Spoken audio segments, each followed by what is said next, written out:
পুরো একটা বছর পরে এই ফলটা আবার তোমাদের সামনে নিয়ে এলাম। তো এই ফলটার 1 বছর আগের ভিডিওতে তোমরা প্রচুর লাইক দিয়েছো আর সুন্দর সুন্দর কমেন্ট করে আমার চ্যানেল আর আমাকে পুরো ভরিয়ে দিয়েছো। তাই জন্য তো পুরো একটা বছর পরে আবার একটা সিজন ওয়েট করার পরে এই ফলগুলোকে তোমাদের সামনে নিয়ে চলে এলাম। আজকে একসাথে অনেকগুলো ফল নিয়ে এসেছি আর এটার মধ্যে কি রয়েছে সেটাই তোমাদেরকে আজকে দেখাবো। তো ফলটাকে দুভাগ করে কেটে নিয়ে এলাম একটা চামচ, দেখবো এটার ভিতরে কি জিনিস রয়েছে। পুরো একটা বছর কমপ্লিট ভিডিও বানাতে কিন্তু চ্যানেলে কোনো গ্রোথ নেই। তোমাদের কাছে একটাই রিকোয়েস্ট, সাবস্ক্রাইব করে একটু লাইক করে আমার পাশে থেকো, না হলে আর বেশি দিন আমি এরকম ভাবে ভিডিও বানাতে পারবো না। আরে এর মধ্যে তো কিছুই নেই, লাউয়ের মতো সাদা চকচকে আর স্পঞ্জের তুলোর মতো নরম তুলতুলে ভুঁড়ি রয়েছে। এই ফলটা কি কাজে লাগে তোমরা কি জানো? তাহলে আমাকে কমেন্টে বলো তো।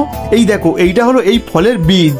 এটা কিন্তু দারুণ একটা ইউনিক ফল, কি বলো তোমরা? যাই হোক, এটা কিন্তু খুব সফট প্রকৃতির আর এর মধ্যে বেশ কিছু পরিমাণ জল স্টোর করা থাকে। এই দেখো, আর দেখানোর মতো কিছু নেই, এটা এইরকমই দেখতে। চলো আজকে টাটা।